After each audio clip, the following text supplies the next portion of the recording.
Hey everyone, this is Shazli and welcome back to the official YouTube channel of UGC NET ADA 247. So जून की preparation start करते हैं अभी हम लोग। तो जून अटेम्प्ट जो है 2023 का उसको टारगेट करते हुए आज के इस पर्टिकुलर सेशन से हम लोग डिस्कस करने वाले हैं कुछ बेसिक MCQs हर एक यूनिट के।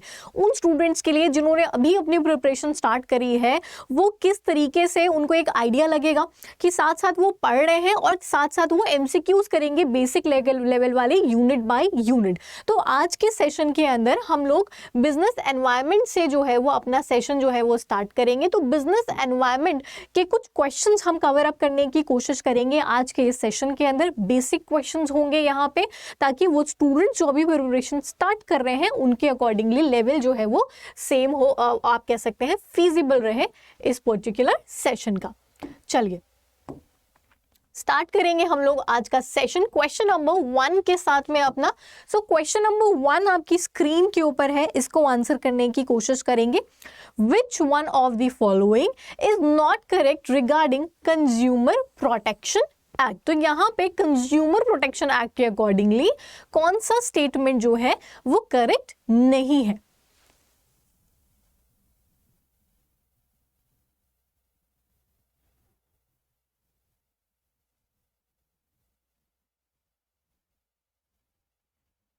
ओके सो जब भी आपको एक्ट नहीं दे के रखा है तो आप मानेंगे जो नया वाला एक्ट है उसके अकॉर्डिंगली आपसे क्वेश्चन पुट अप हुआ है। तो आप 2019 के एक्ट के अकॉर्डिंगली यहाँ पे आंसर करने की कोशिश करेंगे। एब्सोल्युटली। तो अगर हम यहाँ पे इस पर्टिकुलर क्वेश्चन की बात करें तो क्वेश्चन में सबसे पहले तो correct answer is option number 3 which is district forum में कितने मेंबर्स यहाँ पे लिखे हैं, 4 मेंबर्स लिखे हैं। अभी इस पर्टिकुलर क्वेश्चन की अगर हम डिस्कशन करें तो 2 एक्ट्स हैं हमारे पास में। एक एक्ट था जो 1986 में हमारे पास में आया था और दूसरा एक्ट जो इसी को आप कह सकते हैं अपडेट हुआ 2019 में हमारे पास में एक्ट आया। तो 3 हमारे पास में फोरम्स होती हैं, ये तो मेरे ख्याल से सबको पता होगा। एक हो गया डिस्ट्रिक्ट फोरम हमारे पास में, दूसरा हो गया स्टेट फोरम और तीसरा हो गया नेशनल फोरम। अब डिस्ट्रिक्ट फोरम क्या होता है, डिस्ट्रिक्ट फोरम में जो मेंबर्स होते हैं, एक तो हो गया जज, किसके लेवल का, डिस्ट्रिक्ट कोर्ट के लेवल का, उसकी क्वालिफिकेशंस का। इसके अलावा होते हैं मेंबर्स। सेम स्टेट में क्या होता है, एक होता है उसका मेन जो हेड होता है प्रेसिडेंट जिसको हम कहते हैं, वो होता है हाई कोर्ट के जज के बराबर की पोजीशन का। और तीसरा नेशनल फोरम जहां पे हम जो सुप्रीम कोर्ट है, सुप्रीम कोर्ट के जज के बराबर की पोजीशन का एक पर्सन उसका प्रेसिडेंट बनता है। अब इन फोरम में एक तो हो गया वो प्रेसिडेंट, उसके अलावा मेंबर्स कितने कितने होते हैं। तो 1986 के एक्ट की बात करें तो डिस्ट्रिक्ट फोरम में कहते हैं अपार्ट फ्रॉम वो जज के पोजीशन का जो पर्सन है उसके अलावा 2 मेंबर्स होने चाहिए। स्टेट फोरम में भी 2 मेंबर्स और होने चाहिए और नेशनल फोरम में कहता था 4 मेंबर्स और होने चाहिए। ठीक, 2019 में चेंज क्या हुआ, डिस्ट्रिक्ट फोरम में अभी भी 2 ही मेंबर्स हैं, स्टेट में 4 मेंबर्स कर दिए और नेशनल में तो 4 ही मेंबर्स हमारे पहले भी थे। तो ये आप कह सकते हैं पॉइंट आपके लिए इंपॉर्टेंट। नेक्स्ट आ जाएंगे हम, अगला क्वेश्चन देखने की कोशिश करेंगे। Question number 2 which of the following are consumer rights specified in the consumer protection act 1986। अब कंज्यूमर राइट्स की अगर हम बात करें तो 1986 में भी सेम थी, 2019 में भी सेम ही कंज्यूमर की राइट्स देके रखी हुई हैं। तो इसको पढ़ेंगे and please try to answer this particular question.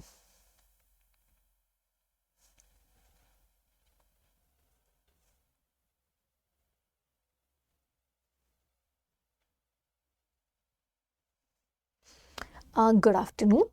चलो यहाँ पे आपको देके रखा है right to safety, right to choose, right to educate, all of the above. तो यहाँ पे अगर मैं क्वेश्चन की बात करूँ, राइट टू सेफ्टी, कंज्यूमर को जब भी आप गुड्स को सेल करते हैं तो जो भी हजार्डियस इन नेचर गुड्स हैं या ऐसे गुड्स हैं उनके लिए आपको कंज्यूमर्स को क्या करना है, बताना है। जैसे लिखा होता है ना गुड्स के ऊपर कि कीप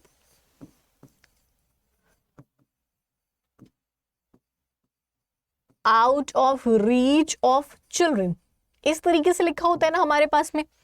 या सिगरेट स्मोकिंग कॉजेस कैंसर, इस तरीके की वार्निंग्स लिखी हुई हैं। तो सेफ्टी से रिलेटेड भी अगर कोई गुड्स हजार्डियस इन नेचर है तो उसको बताएंगे। राइट टू चूज, यानी हमारे पास पे कोई फोर्स ना करे कंज्यूमर्स को कि भाई आपको एक ही गुड्स लेना है, हमारे पास में बहुत सारे ऑप्शंस हैं, राइट है हमारे पास में कि हम चाहे तो उनमें से जो सा चाहे चूज कर सकते हैं।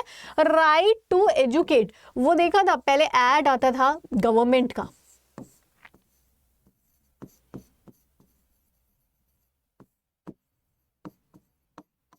जागो ग्राहक जागो, कि बिल लीजिए, ये करिए वो करिए, तो ये कंज्यूमर की एजुकेशन से रिलेटेड। तो तीनों ही राइट्स हैं कंज्यूमर्स की। इसके अलावा क्या क्या राइट है? एक है right to be informed, right to be heard, अगर कुछ भी दिक्कत हो जाती है तो हमारी सुनवाई हो, हमें सुना जाए, अगर कोई पर्सन है, कोई कंपनी है जिसने हमारे साथ धोखा अगर कर दिया हो।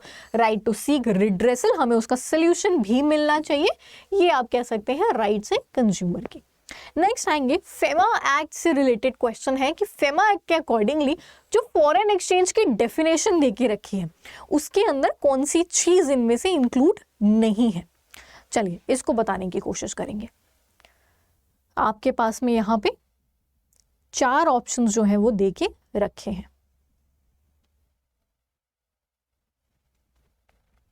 डिपॉजिट्स जो कि किसी भी फॉरेन करेंसी में पेबल है, bill of exchange drawn in India currency but payable in any foreign currency, या फिर travellers cheque drawn by the institutions outside India but payable in Indian currency, या फिर drafts drawn by banks outside India and payable in the foreign currency। इनमें से कौन सा India के point of view से ही ऑब्वियसली आप आंसर करेंगे फॉरेन एक्सचेंज नहीं है। चलिए तो यहाँ पे अगर मैं इस पर्टिकुलर क्वेश्चन की बात करूं तो क्वेश्चन देखिए क्या लिखा हुआ है फेमा के हिसाब से। अब देखो पहला पॉइंट है deposits payable in foreign currency. अब अगर एक पर्टिकुलर बैंक में डिपॉजिट्स है, जैसे एसबीआई के पास में कोई भी तरीके की डिपॉजिट्स हैं, इसको अगर एसबीआई को फॉरेन करेंसी में let's say for an example US dollar में पेमेंट करना है तो इसके लिए ये फॉरेन एक्सचेंज हो गया। सेकंड पॉइंट की बात करें बिल ऑफ एक्सचेंज, इंडिया में कोई बिल ऑफ एक्सचेंज बना, ठीक है, कोई बीओई इंडिया में ड्रॉ हुआ लेकिन इसका पेमेंट करना है फॉरेन करेंसी में, let's say for an example euro में हमें इसका पेमेंट करना है या किसी भी फॉरेन करेंसी में, तो ये भी हमारे लिए हो गया फॉरेन एक्सचेंज। थर्ड की बात करें ट्रैवलर्स चेक, कोई इंसान जा रहा है घूम रहा है, ट्रैवलर्स चेक ड्रॉ हुआ है बाय इंस्टीट्यूशन आउटसाइड इंडिया, तो इंडिया के बाहर मान लेते हैं यूएसए का कोई पर्सन है, वहां पे ये चेक बना है ट्रैवलर्स चेक, इंडिया में आके पेबल हो रहा है, तो यहाँ पे ये भी हमारे लिए फॉरेन एक्सचेंज हो गया। भाई तीनों फॉरेन करेंसीज की बात कर रहे हैं यहाँ पे, इंडिया में, इंडिया से आ रहा हो या इंडिया से जा रहा हो, दोनों केसेस में हमारे लिए फॉरेन करेंसी हो गया। नेक्स्ट में देखिए क्या लिखा हुआ है, इंडिया के बाहर का कोई बैंक है, मान लेते हैं यूएसए का, इंडिया के बाहर ही पेबल भी हो गया, फॉरेन करेंसी में मान लेते हैं यूरोप में जाके ये पेबल हो गया। अब हमारे लिए इसका कोई रेलेवेंस नहीं है, इस तरीके से देखने लगे तो सारी दुनिया में जितने ट्रांजैक्शन हो गए वो हमारे लिए फॉरेन एक्सचेंज हो गया ना, हमें क्या लेना देना, इंडिया के बाहर सारा कुछ खत्म हो जा रहा है, इंडिया का कोई लेना देना नहीं है इससे। So this is not foreign exchange from the point of view of India अगर हम कहें तो। नेक्स्ट आ जाएगी ऑड वन आउट बताएंगे। यहाँ पे 4 ऑप्शन है। बिजनेस एनवायरनमेंट का मेरे ख्याल से बेसिक जो एनवायरनमेंट के टाइप्स हैं, इंटरनल एक्सटर्नल, ये आपने पढ़े होंगे, ये आप बताएंगे क्या है। Economic policies, economic planning, socio cultural factors या फिर मैक्रो इकोनॉमिक सिनेरियो।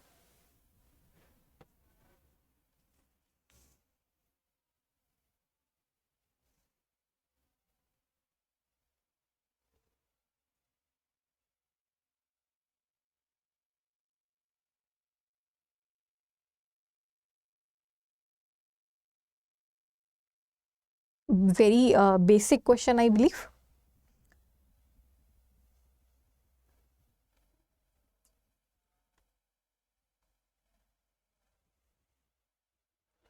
एब्सोल्युटली। तो यहाँ पे अगर हम बात करें तो देखिए 2 एनवायरमेंट्स हमारे पास में, कौन कौन से, पहला हो गया इंटरनल और दूसरा हो गया एक्सटर्नल एनवायरमेंट, ठीक। इंटरनल एनवायरनमेंट में आपकी इंटरनल पॉलिसीज, ह्यूमन रिसोर्सेज, ये सारी चीजें इंक्लूड होती हैं। एक्सटर्नल एनवायरनमेंट को हम फर्दर 2 कैटेगरीज में डिवाइड करते हैं। पहला हो गया मेरा माइक्रो एनवायरनमेंट, जो कि इमीडिएट एनवायरनमेंट कहलाता है। हमारे कॉम्पिटिटर्स हो गए, सप्लायर्स हो गए, कस्टमर्स हो गए, ये हमारे माइक्रो एनवायरनमेंट का पार्ट बनते हैं। नेक्स्ट अगर हम देखें आ जाता है मैक्रो एनवायरनमेंट, जिसमें political, social, cultural, legal, economic, ये एनवायरनमेंट आता है। मैक्रो को मैं 2 और कैटेगरीज में डिवाइड कर सकती हूँ। क्या क्या? एक हो गया इकोनॉमिक एनवायरनमेंट, जिसमें economic policies, fiscal policy, monetary policy, ये सारा इकोनॉमिक फैक्टर्स रिलेट करेंगे। और दूसरा आ जाता है नॉन इकोनॉमिक, जिसके अंदर क्या क्या आ जाएगा? हमारा लीगल एनवायरनमेंट, जितने लॉज होते हैं, फिर जो हमारा पॉलिटिकल एनवायरनमेंट है, फिर हमारा जो टेक्नोलॉजिकल एनवायरनमेंट है, ये सारा नॉन इकोनॉमिक का पार्ट बनेगा। तो यहाँ पे अगर हम देखें तो यहाँ पे भी देखिए मैक्रो इकोनॉमिक सिनेरियो लिखा है, यहाँ पे भी इकोनॉमिक पॉलिसीज की बात कर रहा है। इकोनॉमिक पॉलिसीज कौन कौन सी है हमारे पास में? मॉनेटरी पॉलिसी और हमारी फिस्कल पॉलिसी। तो इन पॉलिसीज की बात कर रहा है एंड इकोनॉमिक प्लानिंग की बात कर रहा है। तो ऑप्शन नंबर सी जो है वो हमारे लिए ऑड वन आउट हो जाएगा। ठीक है, नेक्स्ट आ जाएंगे। अगला क्वेश्चन जो है उसको आंसर करने की हम कोशिश करेंगे। Question number 5, which of the following laws does not effect business organization? Business के ऊपर आपको पता है बहुत सारे लॉज हैं जिनका इम्पैक्ट पड़ता है। तो इनमें से क्या कोई एक ऐसा लॉ है जिसका इम्पैक्ट नहीं पड़ेगा बिजनेस के ऊपर? तो आपको ऑप्शंस देखिए क्या क्या देके रखे हैं। बैंक्रप्सी लॉज है, incorporation and bankruptcy, environmental protection, health and safety, competition loss. कौन सा लॉ है जिसका इम्पैक्ट बिजनेस पे नहीं पड़ेगा? कोई ऑड वन आउट है एक तरीके से आपके लिए। चलो आंसर करेंगे इसका।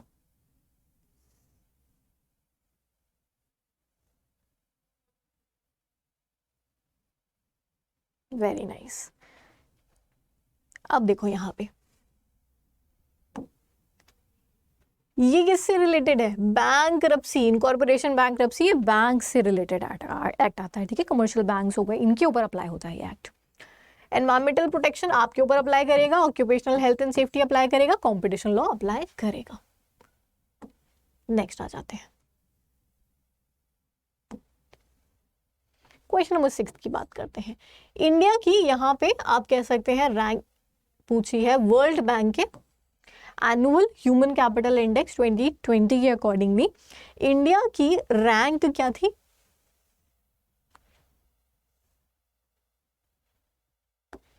कितनी थी इंडिया की रैंक यहाँ पे? 116th। जब भी आपका एग्जामिनेशन होगा उसके अकॉर्डिंगली आप देख लीजिएगा इंडिया की रैंकिंग और ये सारी चीजें। नेक्स्ट आ जाते हैं, ये वाला क्वेश्चन आंसर करिए। जो बैलेंस है of exports and import is referred to as, जो बैलेंस आता है ना कि कितना आपने एक्सपोर्ट किया, कितना आपने इंपोर्ट किया, वो जो बैलेंस है वो क्या है? क्या वो करंट अकाउंट है? क्या वो करंट अकाउंट बैलेंस है? क्या वो करंट अकाउंट डेफिसिट है? या वो ट्रेड बैलेंस है? 4 ऑप्शंस हैं आपके पास में। और टॉपिक भी मुझे लिख के बताएंगे यहाँ पे किस टॉपिक से रिलेटेड क्वेश्चन है। भले ही बिगिन कर रहे हैं आप जून का अटेम्प्ट, बट आई बिलीव आप सबने जो है वो कभी ना कभी ये एक्ट, ये लॉज पढ़े होंगे। पोस्ट ग्रेजुएट्स हैं ऑब्वियसली आप लोग, तो कहीं ना कहीं नॉलेज तो आप सबको है। तो यहाँ पे अगर हम बात करें तो इसको क्या कहते हैं? इसको हम कहते हैं ट्रेड बैलेंस। अब देखिए इसको देखने की कोशिश करते हैं। क्या लिखा है? जो difference between value of country के exports and the value of its inputs for a certain period is known as balance of trade। ठीक है, एक पर्टिकुलर सर्टेन पीरियड की बात करें तो उसको कहते हैं balance of trade. Now the main component of balance of payment is balance of trade. ठीक है, बैलेंस ऑफ पेमेंट की बात करें जिसके अंदर हम ट्रेड, सर्विसेज, ये सारी चीजें इंक्लूड करते हैं।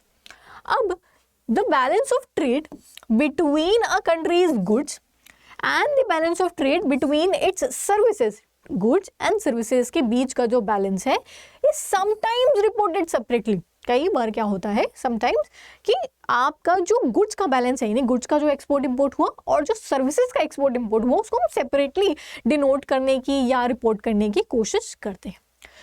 तो जो ट्रेड बैलेंस है, जिसको आप इंटरनेशनल ट्रेड बैलेंस भी कहेंगे, ये क्या है, कमर्शियल ब्लैंक बैलेंस भी कह सकते हैं, नेट एक्सपोर्ट कर सकते हैं, एक ऐसा टर्म जिससे आप इसको डिस्क्राइब करने की कोशिश करते हैं। The total value of exports minus imports आपका, जिससे आप इसको कैलकुलेट करते हैं। अब ये डेफिसिट भी हो सकता है, सरप्लस भी हो सकता है, अगेन डिपेंडिंग अपॉन आपकी कंट्री ने कितना एक्सपोर्ट या इंपोर्ट किया है ऑल टुगेदर। नेक्स्ट आएंगे 8th क्वेश्चन आंसर करेंगे, in which of the following cities was the first SAARC trade. SAARC क्या है, साउथ एशियन कंट्रीज का जो कोऑपरेशन का वो बनाया हुआ है। अब सार्क इंडिया के पॉइंट ऑफ व्यू से बहुत इंपॉर्टेंट है। सार्क में आपको किस ईयर सेटअप हुआ, आपके लिए इंपॉर्टेंट। हेडक्वार्टर्स आपके लिए इंपॉर्टेंट, मेंबर कंट्रीज आपके लिए इंपॉर्टेंट। एग्जाम से जाने से पहले सार्क की अगर कोई मीटिंग होती है, कहाँ पे हो रही है, क्या हो रही है, आपके लिए वेरी इंपॉर्टेंट। ठीक है, तो सार्क की अगर हम बात करें, सबसे पहला ट्रेड फेयर जो लगा सार्क के द्वारा वो कहाँ लगा, ढाका बांग्लादेश के अंदर ये ट्रेड फेयर लगा था। नेक्स्ट आ जाते हैं, अब यहाँ पे सार्क को देख लेते हैं। ये जो सार्क है एस्टैब्लिश हुआ ढाका काठमांडू के अंदर। फर्स्ट सार्क समिट हेल्ड हुई यहाँ पे 1985 के अंदर। नेक्स्ट आ जाओ, the value of SDR special drawing rights, international monetary fund का IMF की जो करेंसी है दैट इज SDR, जिसको हम पेपर गोल्ड के नाम से भी जानते हैं। ठीक है, क्या किस नाम से जानते हैं, पेपर गोल्ड के नाम से। इसकी वैल्यू जो हम कैलकुलेट करते हैं, यानी एक SDR की वैल्यू किसके बराबर होगी, उसको आप जो है कुछ करेंसीज हैं जिनको बेस बना के हम इसका कैलकुलेशन करते हैं एक SDR की वैल्यू का। तो वो जो करेंसीज हैं जिनका आप बास्केट लेके बेस बना के कैलकुलेशन करते हैं SDR का, वो बताना है आपको कितनी करेंसीज हैं। क्या 5 करेंसीज के बेसिस पे कैलकुलेशन होता है, क्या 10 करेंसीज के बेस पे होता है, 9 पे होता है या 15 पे होता है। तो यहाँ पे अगर मैं बात करूं क्वेश्चन की, तो 5 करेंसीज के बेस पे ये कैलकुलेशन किया जाता है, यानी 5 करेंसीज का ऐसा बास्केट क्रिएट किया जाता है। इसके बेसिस पे एक SDR का वैल्यू कैलकुलेट किया जाता है। अब हम बात करें ये 5 करेंसीज कौन सी हैं, अगेन वेरी इंपॉर्टेंट आपके एग्जामिनेशन के पॉइंट ऑफ व्यू से। तो पहली है US डॉलर, जिसका 41.73% लिया जाता है। आपके लिए परसेंटेज इतना इंपॉर्टेंट नहीं है, हालांकि आप खाली नाम याद रख लीजिए, मोर देन इनफ है। एक हो गया US डॉलर हमारे लिए, तीसरा हो गया चाइनीज युआन, चाइना की करेंसी आपकी आई बिलीव 2017 या 18 के करीब जो है वो ऐड हुई है। पहले केवल 4 बास्केट ऑफ करेंसीज हुआ करती थी। फिर आ जाता है Japanese yen and British pound. Next आएंगे, अगला क्वेश्चन देखेंगे हम, क्या लिखा है, जो कंज्यूमर प्रोटेक्शन बिल है 2018 का, उसने कंज्यूमर प्रोटेक्शन एक्ट को रिप्लेस किया। कौन से साल का, ये आज ही के सेशन में हमने अभी कवर भी किया, तो मेरे ख्याल से ये तो सबको पता होना चाहिए। बहुत ही इंपॉर्टेंट एक्ट है एग्जाम में, मतलब आपको हर बार इस एक्ट से क्वेश्चन देखने को मिलेगा, इतना इंपॉर्टेंट एक्ट है ये। बहुत क्वेश्चन आए हैं, almost her of and on exam में ये क्वेश्चन आपको देखने को मिलेगा। Yes absolutely. तो इस पर्टिकुलर एक्ट की हम बात करें तो कौन सा एक्ट रिप्लेस हुआ, 1986 का एक्ट यहाँ पे रिप्लेस किया गया। नेक्स्ट आएंगे, अगला क्वेश्चन आंसर करेंगे। क्या लिखा है, with reference to the corporate social responsibility which of the following statement are correct. CSR, जब कंपनीज एक्ट आया तो CSR को मैंडेटरी कर दिया। तो ये 2 क्वेश्चन हो गए आपके लिए। एक तो मुझे ये बताइए कमेंट्स में कि CSR किस कंपनीज एक्ट ने मैंडेटरी किया, क्या वो 1956 का था या वो 2013 का था या वो कोई और था। कौन से एक्ट ने किस ईयर में CSR मैंडेटरी कर दिया। CSR अगेन बहुत इंपॉर्टेंट, CSR की कंडीशंस आपके लिए बहुत इंपॉर्टेंट।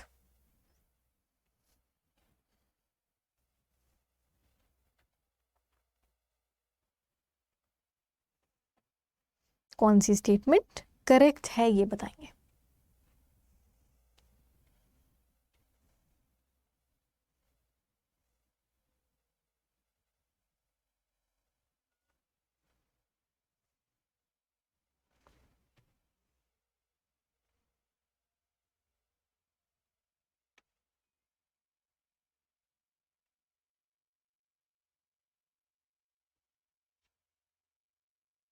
चलो, तो यहां पे देखा जाए तो दोनों ही स्टेटमेंट्स इनकरेक्ट। क्यों, देखते हैं। कंपनीज एक्ट 2014 लिखा है, 2014 में कंपनी एक्ट ही नहीं आया। कब आया? 2013 में। तो जब कंपनीज एक्ट आया 2013 में, तो कुछ सेट ऑफ कंपनीज थी जिनके ऊपर सीएसआर मैंडेटरी कर दिया, डिपेंडिंग अपॉन उनका टर्नओवर, उनका नेट प्रॉफिट। तो कुछ कंडीशंस थी, उनके ऊपर क्या कर दिया? सीएसआर मैंडेटरी कर दिया। तो 2013 का एक्ट था, ना कि 2014 का। अब दूसरा स्टेटमेंट लिखा है कि कंपनीज जो इस एक्ट में कवर हो रही है, यानी कि जो कंपनीज कुछ क्राइटेरिया है उसको अगर फुलफिल कर रही हैं, तो उनके ऊपर पिछले 3 सालों के जो उनके प्रॉफिट्स आ रहे हैं उनका एवरेज लेना है, और जो अमाउंट आएगा वो 3 सालों का एवरेज प्रॉफिट जो आएगा आपका, उसका आप बोल रहे हैं 1% निकालेंगे और सीएसआर पे खर्च करेंगे, जो कि गलत है। मान लेते हैं मेरा प्रॉफिट 3 सालों में आ रहा है, एक साल 100 करोड़ का प्रॉफिट है, दूसरी साल 200 करोड़ का प्रॉफिट है, और तीसरे साल 300 करोड़ का प्रॉफिट है। तो मेरे पास में एवरेज कितना निकल करके आ जाएगा? 600 डिवाइडेड बाई 3 यानी 200। तो 200 करोड़ मेरे पास आ गए। अब इस 200 करोड़ का 2% कैलकुलेट करेंगे, ठीक है। जितना अमाउंट आएगा वो अमाउंट सीएसआर एक्टिविटीज के लिए हम देंगे, मैंडेटरी है ये। तो दोनों स्टेटमेंट यहाँ पे इनकरेक्ट। ये भी बता दिया मैंने आपको कि क्यों वो स्टेटमेंट्स इनकरेक्ट हुई। नेक्स्ट आओ,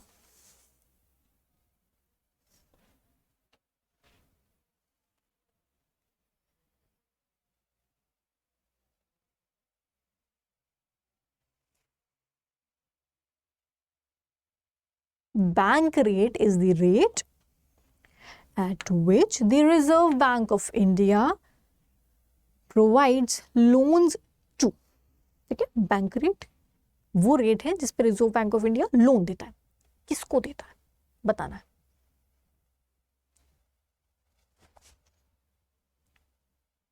एब्सोल्युटली, चलो बताएंगे।